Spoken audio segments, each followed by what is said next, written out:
आपातकाल 25 जून 1975 को लगा। 46 साल हो गए, लेकिन वो पल बीजेपी के जहन में आज भी है।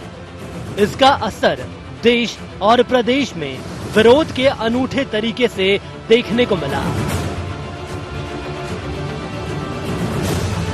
लेकिन बड़ा सवाल, क्या बीजेपी इसके बहाने कांग्रेस को निशाना बनाती रहेगी?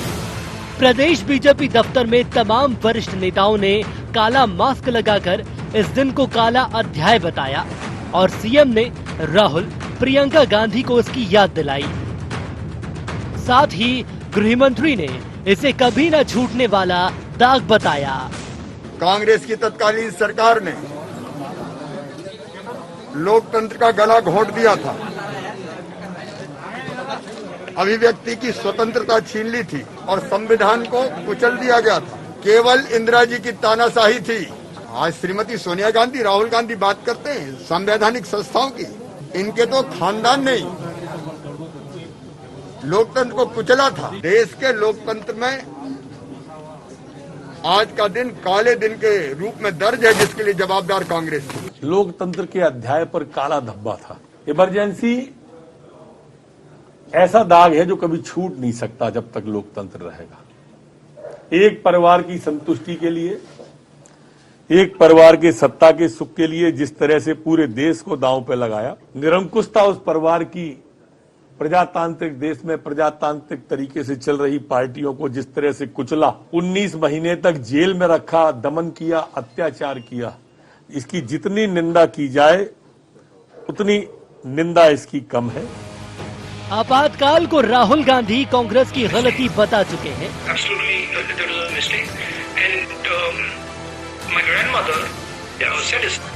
अब बीजेपी के निशाने पर कांग्रेस आई तो कांग्रेस का अपना जवाब है। उत्तर प्रदेश के मीसाबंदी लोग काला दिवस मनाएं या सफेद दिवस मनाएं, इससे कोई फर्क नहीं पड़ता, क्योंकि जो आपातकाल लगाया गया था वो संवैधानिक व्यवस्था और संवैधानिक प्रोविजन के अंतर्गत लगाया गया था। इसकी व्यवस्था संविधान में है। आज तो बिना लगाए आपातकाल चल रहा है। आज लोगों के अधिकार छीने जा रहे हैं, संवैधानिक संस्थाओं को नष्ट किया जा रहा है। ये सब उन्हें दिखाई नहीं पड़ता। जब हर्जाना मिल गया तो कब हर्जाना ले लिया, स्वीकार कर लिया और लिख कर दिया कि हम ये उधार ले रहे हैं, इसे वापस चुकाएंगे। वापस नहीं चुकाया, तब कौन सी लोकतंत्र के सेनानी? आपातकाल को वर्षों बीत गए, बीजेपी उन घावों को भरना नहीं चाहती। वजह उस दौर की प्रताड़ना हो सकती है, लेकिन कहावत तो यही है कि समय के साथ बड़े से बड़ा घाव भर जाता है, फिर ये क्यों नहीं। Bureau report, INV 24।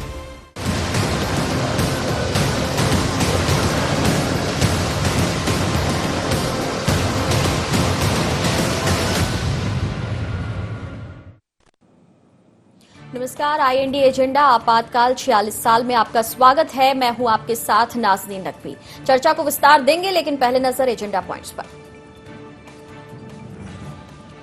आपातकाल के जख्म हरे या सियासत के लिए जिंदा? क्यों अब तक इसके जरिए भाजपा साध रही कांग्रेस पर निशाना? आपातकाल को गलती बता चुके राहुल गांधी क्या एक बार फिर देंगे कोई जवाब? और सवाल यह भी कि मीसाबंदियों के बहाने क्या सियासत को हवा दी जा रही है, क्योंकि कांग्रेस का यह कहना है कि जिस आपातकाल को काला अध्याय बताया जा रहा है उसको लेकर अपने कई तर्क कांग्रेसी नेता दे रहे हैं। और वहीं बीजेपी की बात करें तो उनका कहना है कि 46 साल भले पूरे हो गए हैं, लेकिन आज भी वो इस आपातकाल का, इस इमरजेंसी का जवाब राहुल गांधी और प्रियंका गांधी से चाहते हैं। कांग्रेस को लेकर तमाम तरह की अब भी बातें कही जा रही हैं, लेकिन कांग्रेस उल्टा आरोप भाजपा पर लगा रही है। और उनका कहना है कि प्रदेश में या फिर अलग अलग जगह, अगर केंद्र की भी अगर हम बात करें तो जहां बीजेपी शासित राज्य चल रहा है वो किसी आपातकाल से कम नहीं है। राहुल गांधी ने भी भले ये स्वीकार किया कि आपातकाल गलती थी, लेकिन वो भी निशाना साधने से नहीं चूके थे। बहरहाल चर्चा को आगे बढ़ाएंगे। मेहमानों के साथ परिचय करा देती हूं। हमारे साथ बीजेपी से नेता जुड़ रहे हैं, विनोद घोटिया जी। बहुत स्वागत है आपका। हमारे साथ संदीप जी जुड़ रहे हैं, वरिष्ठ पत्रकार हैं। बहुत स्वागत है सर। और साथ ही ब्रजेश जी पक्ष रखेंगे, कांग्रेस के नेता हैं। बहुत स्वागत है आपका भी। ब्रजेश जी, चर्चा की शुरुआत आपसे करना चाहूंगी। आपने बीजेपी नेताओं को सुना, जिस तरीके से वो कह रहे हैं कि आपातकाल एक काला अध्याय है, और जवाब अब भी चाहते हैं उस इमरजेंसी का आपसे।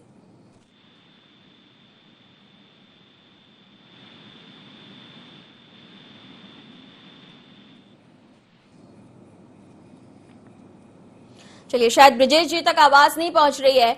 संदीप सर, आपने भी सुना दोनों नेताओं की, हमने यहाँ पर बाइट सुनवाई है, और जिस तरीके से काला अध्याय की बात कही जा रही है या इमरजेंसी को वो दाग बताया जा रहा है जो अब तक साफ नहीं कर सकी है कांग्रेस अपने दामन से। हालांकि राहुल गांधी बहुत पहले ये स्वीकार कर चुके हैं, लेकिन बार बार उसका जिक्र होना क्या सिर्फ सियासत चमकाने के लिए है?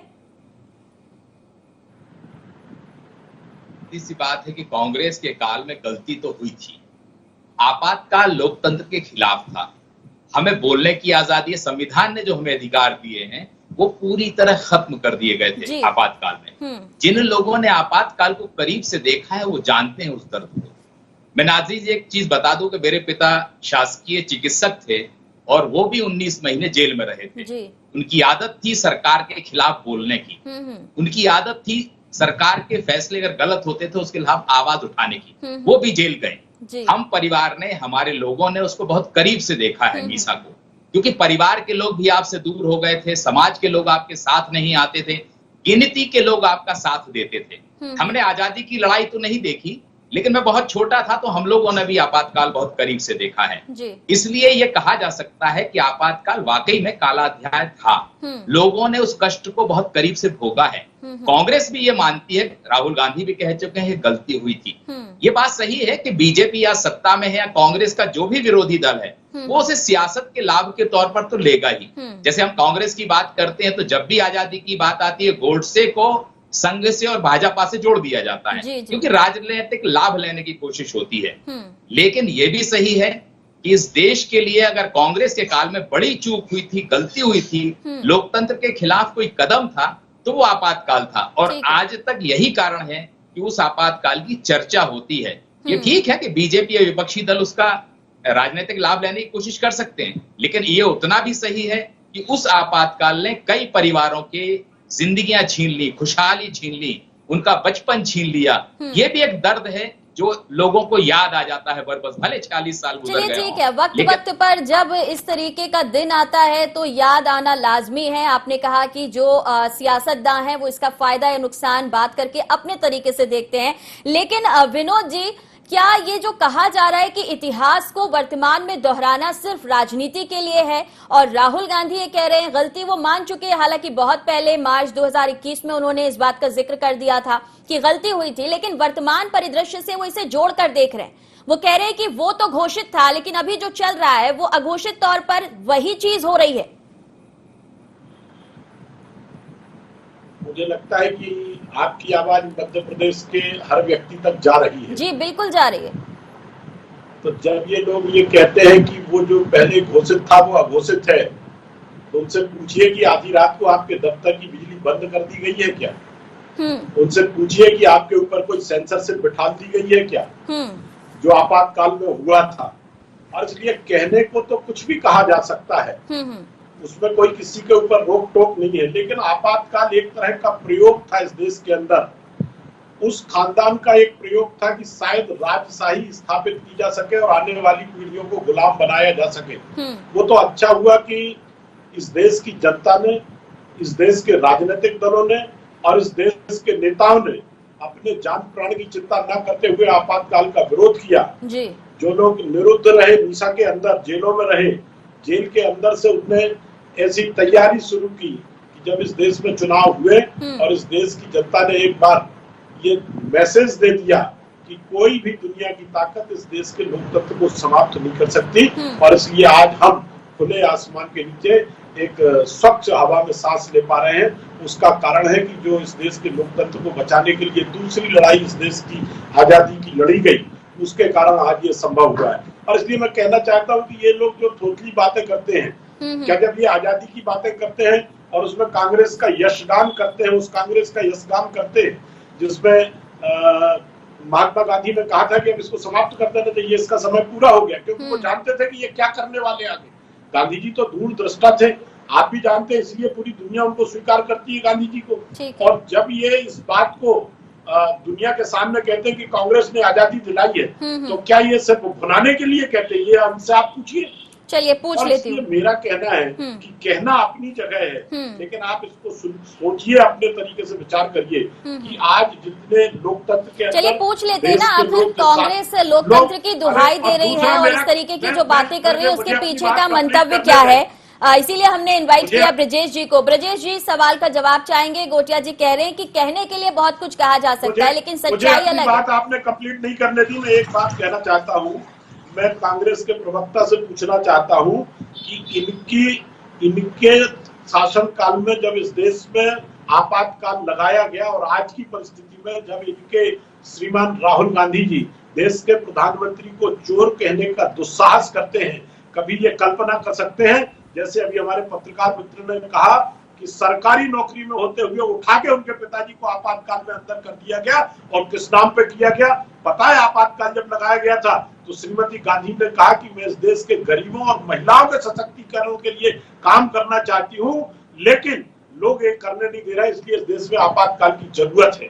जबकि इलाहाबाद उच्च न्यायालय ने यह कहा था कि ये महिला सांसद रहने के योग्य नहीं है, और 6 साल ये पहला था इस देश का उदाहरण कि किसी जनप्रतिनिधि को चुनाव लड़ने से रोकने का निर्णय किसी हाईकोर्ट। चलिए विनोद जी, मुझे लगता है ब्रजेश जी को मौका देना चाहिए, ये सबको पता है और इसीलिए ये विषय भी आज हम वापस इस पर चर्चा कर रहे हैं। ब्रजेश जी जवाब दीजिए सीधे।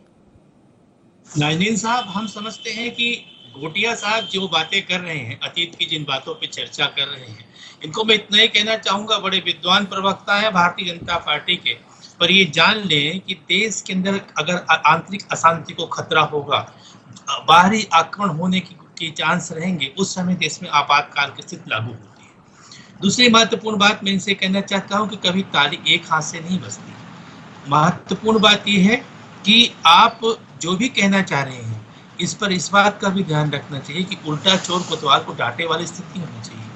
देश के सर्वोच्च अदालत के 4 जस्टिस आकर के कह रहे हैं मोदी सरकार के खिलाफ, क्या है आपातकाल नहीं है?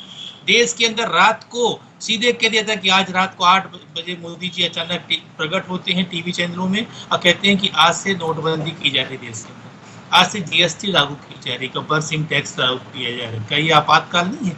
ये सब चीजें आपातकाल की श्रेणी में ही आती हैं गोटिया जी। आईपीसी की धारा 324 हो या 326 हो, थोड़ा उसका स्टडी करके बोलना चाहिए आपको।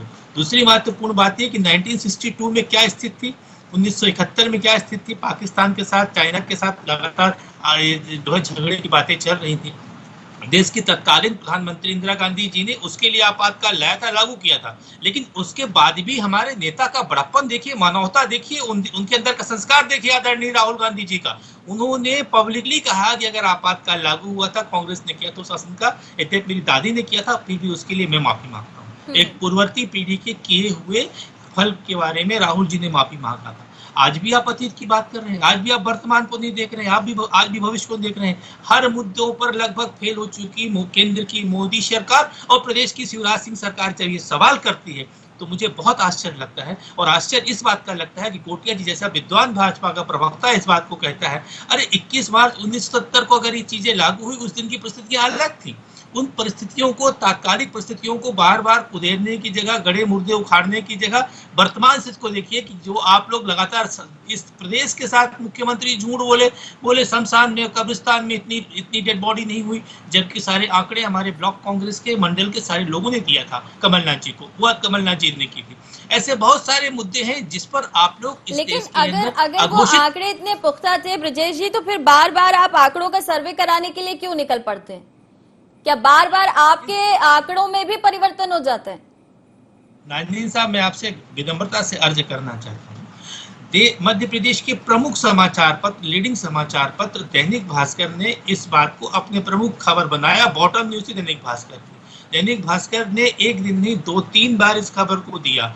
अगर किसी तरह की खबर के अंदर कोई वो थी, कमी थी, झोल था, तो सरकार उसके खिलाफ कोर्ट में मुकदमा दायर कर सकती थी अखबार के खिलाफ। आप भी जानती हैं, आप मध्य प्रदेश की सर्वश्रेष्ठ एंकरों में गिनी जाती हैं, और इस बात को आप जानती हैं कि चाहे घरेलू मोर्चे की बात हो, चाहे आर्थिक क्षेत्र की बात हो, चाहे उस समय की स्थिति ब्रजेश जी, बहुत सीधी सी बात है। सवाल ये है कि आपातकाल को लेकर अगर आज भी बीजेपी कांग्रेस पर हमलावर है, आज भी जिस तरीके से सीएम कह रहे हैं कि सवाल हम पूछ रहे हैं प्रियंका से, राहुल गांधी से, साथ ही उनका कहना है कि आज का नौजवान नहीं जानता उस इमरजेंसी के बारे में। अगर ये बातें बार बार सामने आ रही हैं तो कांग्रेस की जो छवि है, आपको क्या लगता है आप उसे कैसे बचाएंगे? आप भले कह रहे हैं कि उस वक्त इसकी जरूरत थी, लेकिन मौजूदा परिस्थितियों में कांग्रेस जिस जगह पर खड़ी है वहां पर ये सारी चीजें आपको कमजोर करती हैं। देखिए नाज़नीन जी, महत्वपूर्ण बात यह है कि जो नई जनरेशन है, जो यंगस्टर है, वो इस बात को जानते हैं, वो इस बात को भी जानते हैं कि 1971 और 72 का दौर क्या था जब इस देश के अंदर भारी सूखा पड़ा था, वर्षा नहीं हो रही थी, एक तरफ अनाज का उत्पादन गिर रहा था, एक तरफ बिजली उत्पादन नकारात्मक असर दे रहा था, कच्चे दाल की कीमत बढ़ रही थी अंतरराष्ट्रीय मार्केट पर, ऐसे बहुत सी चीजें थी, महंगाई 10% दर से बढ़ रही थी। इन सारी चीजों को लेकर के अगर देश के तत्कालीन प्रधानमंत्री ने कोई ऐसे स्टेप लिया, वो देश हित में निर्णय था, उसके बाद आपातकाल हटा दिया। आप उसे तर्कसंगत बता रहे हैं, आप उस इमरजेंसी को, उस फैसले को तर्कसंगत बता रहे हैं, क्योंकि वरिष्ठ पत्रकार, सबसे पहला मेरा सवाल ही उनसे था, वो तो कह रहे हैं कि जो फैसला था वो ठीक नहीं था। आपकी पार्टी के पूर्व अध्यक्ष कह चुके हैं कि फैसला ठीक नहीं था, लेकिन आप क्या ये कह रहे हैं कि उस वक्त जिन परिस्थितियों में फैसला हुआ वो ठीक था? निश्चित रूप से मैं तो कह रहा हूं कि उस समय की परिस्थिति में देश का प्रधानमंत्री ने, माननीय प्रधानमंत्री इंदिरा गांधी जी जो निर्णय लिया, वो निर्णय उस समय की स्थिति में अनुकूल रहा होगा। बावजूद इसके अगर आपको कोई पीड़ा है, कोई कष्ट है, किसी तरह की मानसिक वेदना हुई है, उसके बावजूद भी हमारे पार्टी के सर्वोच्च नेता राहुल गांधी जी ने माफी मांगा। ये जो बात है ना, इसका समझना होगा इसे। संदीप सर, खुद राहुल गांधी के बारे में ब्रजेश जी कह रहे हैं कि उन्होंने गलती मान ली, लेकिन ब्रजेश जी ये भी कह रहे हैं कि जो परिस्थितियां रही होंगी और अगर फैसला लिया गया होगा तो सही ही रहा होगा। देखिए नाज़रीन जी, आज किसी कांग्रेसी नेता से ये कल्पना आप कर सकते हैं कि श्रीमती गांधी के फैसले को वो गलत बताए? राहुल गांधी, स्वाभाविक बात है कि वो कह सकते हैं कि वो फैसला गलत था, कांग्रेस ने जो निर्णय लिया था वो गलत था और व्यवहारिक नहीं था, या जो भी चीज राहुल गांधी कह सकते हैं कि वो उनकी दादी थी इंदिरा गांधी। राहुल गांधी कह सकते हैं, गांधी परिवार का कोई व्यक्ति कह सकता है, लेकिन हम दीगर कांग्रेसी नेता से अपेक्षा करें कि वो श्रीमती गांधी के फैसले को गलत ठहरा देगा, ये संभव नहीं है आज की तारीख में। तमाम राजनीतिक दल कहते हैं कि हमारे यहाँ लोकतांत्रिक व्यवस्था है, बोलने की आजादी है। कांग्रेस में भी अगर हम ये देखते हैं कि वो राहुल गांधी या गांधी परिवार के खिलाफ नहीं बोल सकते, तो बीजेपी में भी किसी नेता में साहस नहीं है कि प्रधानमंत्री किसी नीति के खिलाफ बोल सके, पार्टी अध्यक्ष के खिलाफ बोल सके। वो भारतीय राजनीति में राजनीतिक दल चाहे जितनी बात करें लोकतंत्र की, पार्टी में आंतरिक लोकतंत्र है, लेकिन वास्तविकता नाज़नीन जी ये है कि किसी भी के लिए दिखता है, बता देते हैं लोग कैसा है। बाकी मुझे नहीं लगता कि इस तरह की व्यवस्थाएं किसी राजनीतिक दल में है, इसलिए आप ये अपेक्षा नहीं कर सकते कि कोई कांग्रेस का नेता खुले तौर पर ये कह दे कि श्रीमती गांधी का जो फैसला था वो गलत है। चलिए, यानी ये कहा जा सकता है एक लाइन में कि पार्टी के अंदर भी हिडन जो है वो इमरजेंसी लगी हुई है, आप गलत को गलत नहीं कह सकते, और यही बात बीजेपी पर भी लागू की है, इस तरीके से आपने कहा। गोटिया साहब, क्या कहना चाहेंगे जिसे आप ये कह रहे हैं कि पार्टी की रीति नीति है, पार्टी फोरम पर ही बात होती है, लेकिन क्या गलत को गलत बीजेपी के अंदर भी नहीं कह पाते कई नेता? नहीं, ऐसा नहीं है। भारतीय जनता पार्टी के अंदर जो भी निर्णय होते हैं वो सामूहिक निर्णय होते हैं, और इसलिए आपने देखा होगा कि इससे ज्यादा लोकतंत्र क्या हो सकता है कि देश के अंदर पार्टी का राष्ट्रीय अध्यक्ष कौन बनेगा ये आप ही अंदाजा नहीं लगा पाते हैं। प्रदेश का अध्यक्ष कौन बनेगा, जिलों के अध्यक्ष कौन बनेंगे, निर्वाचन की प्रक्रिया होती है, वो कहाँ से आते हैं, उनका बैकग्राउंड क्या होता है, वो कैसे पॉलिटिक्स में आए, क्या कोई उनका पारिवारिक बैकग्राउंड पॉलिटिकल नहीं होता, और उसके बाद वो पार्टी के अध्यक्ष बन जाते हैं, वो पार्टी के प्रदेश के अध्यक्ष बन जाते हैं, वो मुख्यमंत्री बन जाते हैं। अब इससे ज्यादा लोकतंत्र की बात आप क्या करेंगे? और वो निर्णय सामूहिक होता है कि कौन व्यक्ति किस जगह पर बैठेगा और कैसे होगा। और इसलिए मैं ऐसा मानता हूँ कि मेरा इतना लंबा राजनीतिक जीवन है भारतीय जनता पार्टी के अंदर, मुझे तो कभी ऐसा नहीं लगा कि कोई निर्णय लोकतांत्रिक तरीके से ना हो। ठीक है, पार्टी के अंदर आंतरिक लोकतंत्र है, लेकिन विनोद साहब अगर हम विषय पर वापस आए और ये देखें कि आपातकाल की बात बीजेपी करती है, इस मुद्दे पे हम बात कर रहे थे, उस पर मैं कहना चाहूंगा जी कि हमारे मित्र कांग्रेस के प्रवक्ता अभी मुझे कह रहे थे कि कुछ धाराएं पढ़ के आना चाहिए। मैं तो संविधान के प्रीएम्बल को पढ़ के आया हूं, जिसकी हत्या करने का प्रयास इमरजेंसी में किया गया। मैं तो वो आर्टिकल पढ़ के आया हूं जिनमें संशोधन करके श्रीमती गांधी ने चारों तरफ से अपने आप को प्रोटेक्ट करने का काम किया। मैं तो वो पढ़ के आया हूं कि इस देश के 3 लाख लोगों को अकारण जेलों में ठूस दिया गया और उनके परिवार तबाह कर दिए गए, उनके सामाजिक स्ट्रक्चर जो था वो तबाह हो गया, उनके आर्थिक व्यवस्थाएं जो थी वो तबाह हो गई, लोग एक एक दाने के लिए मोहताज हो गए। किसी एक राहुल गांधी के कह देने से कि वो गलती थी उसका परिमार्जन नहीं हो जाता, और आज भी उनके लोग उसको बचाने का प्रयास करते हैं। ये भी कह रहे हैं कि वो ठीक था, और 71-72 की बातें करके 75 के आपातकाल को जस्टिफाई करने का प्रयास कर रहे हैं। और इसलिए मेरा कहना यह है कि आज कांग्रेस के प्रत्येक नेता को, एड़ी से लेकर चोटी तक के नेता को यह स्वीकार करना चाहिए कि हाँ, ये कलंक भारत की राजनीति पर, भारत के लोकतंत्र पर श्रीमती गांधी ने लगाया था, और उसके लिए हम सब माफी मांगते हैं, हम सब जिम्मेदार हैं उसके लेकिन लिए। विनोद जी, मैं मौका तो ब्रजेश जी को दूंगी, लेकिन उसके पहले ये कि जब पार्टी को जो लीड कर रहा है, जो नेतृत्व कर रहा है, अगर उसने माफी मांग ली तो आप बाकियों की माफी भी चाहते हैं, ऐसा जरूरी क्यों है? कई मामलों पे कहा जाता है राहुल गांधी आगे आके बात करें, अगर राहुल गांधी ने कहा गलत है तो फिर आप बाकियों की माफी का इंतजार क्यों कर रहे हैं? मैंने कहा ना कि वो 3 लाख लोग जो जेलों में रहे 21 महीने तक, उसका परिमार्जन कौन करेगा? पूछिए इनसे, हमारे पत्रकार मित्र बैठे कि क्या अपराध था इनके परिवार का, जो कष्ट इनने भोगा, जो यात्रा इनने भोगी। जरा बता दे हमारे कांग्रेस के प्रवक्ता कि इनके परिवार का ये दोष था, ये अपराध था इनका, इसलिए इनको भोगना पड़ा। तो मैं कह रहा हूं कि अकेले ये कह देने से बाकी पार्टी के लोग उसको जस्टिफाई कर रहे हैं। सब स्वीकार करें ना, क्या दिक्कत है? हमारे कांग्रेसी प्रवक्ता बैठे क्या साहब अपराध हुआ था? ब्रजेश जी, आश्चर्य लगता है मुझे, क्योंकि मैं भाजपा के अपने प्रवक्ता मित्र को कम से कम ये सोचता था कि निश्चित रूप से जब कुछ बोलते हैं गोटिया जी तो पढ़ करके बोलते हैं। आश्चर्य इस बात का भी होता है मुझे राजनीत जी कि इन्होंने अभी जिन बातों को लेकर जिक्र किया, अरे भाई 72 पहले आया, उसके बाद 75 आया। परिस्थितियां हमने कहा उस समय से देश में निर्मित हुई थी, देश 1947 में आजाद हुआ, वो कोई इटली या अमेरिका तो नहीं है कि भारत को आजाद हो सकता। अब मैं आपके बीच में नहीं बोला, मुझे बोल लेने। दूसरी बात, जिस बात को लेकर के जॉर्ज फर्नांडिस ने, अब आप मेरे बीच में इंटरप्ट कर रहे हैं, मैं इनको बोलिए, मैं इनके बीच में नहीं बोला। ये परंपरा नहीं होती, ये डिबेट की परंपरा नहीं। पहले आप मुझे बोल लेते जी, उन्होंने आपकी बात सुनी, अब आप जवाब सुन लीजिए, सवाल आपने पूछे। 25 जून को आपातकाल लगा, बहुत समझाने का प्रयास मत करिए आप, जो मैं उसी बिंदु पे आपने खुद सवाल पूछे है ना। आपको अयोग्य घोषित कर दिया गया था, और रातों रात में डिसीजन हो गया कि आपातकाल लागू कर दिया गया, और उसका अप्रूवल कैबिनेट सवेरे कर रही है। जबकि होता यह है कि कैबिनेट पहले उसको अप्रूवल देती है, बाद में राष्ट्रपति उसको घोषित करता है। लेकिन 3 बजे रात को राष्ट्रपति फखरुद्दीन अली अहमद ने घोषित कर दिया आपातकाल, और 6 बजे कैबिनेट की बैठक हुई, और 15 सदस्य कैबिनेट के आए, और देश में आपातकाल लग गया। ठीक है, सबको पता है, आप खुद भी बार बार याद दिला देते हैं। आप हमारे समय का संक्रमण कर रहे हैं, आप हमें बोलने नहीं दे रहे हैं। ये कोई परंपरा नहीं होती डिबेट की। अनुकूल नहीं। मुझे आपने सवाल किया, मुझे जवाब तो देने दीजिए। आपके सवाल का जवाब मैं दूंगा कि कोई और देगा, पड़ोसी देगा? आपका मुझे सवाल का जवाब दे दीजिए आप। ये परंपरा नहीं होती है। फार्मूले पर संकट खड़ा हो गया था, इसलिए आपने आपातकाल लगाया। आप हमें बोलने दीजिए गोटिया जी, मैम आप इन्हें बोलिए कि अपने समय में जब बोल रहे थे, मैं इनके समय में इंटरफेयर नहीं कर रहा था। ये हमें बोलने नहीं दे रहे हैं, तो मेरे समय का संक्रमण कर रहे हैं। नहीं, तो आप गलत बोलेंगे तो फिर मैं आपके भी बोलूंगा। इस तरह डिबेट नहीं होता। क्या गलत बोला? नहीं, इस तरह का डिबेट गोटिया जी ठीक है, गोटिया जी करना चाह रहे हैं। गोटिया जी बोलने दीजिए, ऐसे नहीं हो पाएगी चर्चा। आप एक ही बात को बार बार कह रहे हैं। मैंने तो तथ्यों की बात कर रहा हूँ। आप खुद ही जवाब नहीं लेना चाहते, वो जवाब देने को तैयार है। सुन तो लीजिए, थोड़ा सुन लीजिए। बोलिए ब्रजेश जी।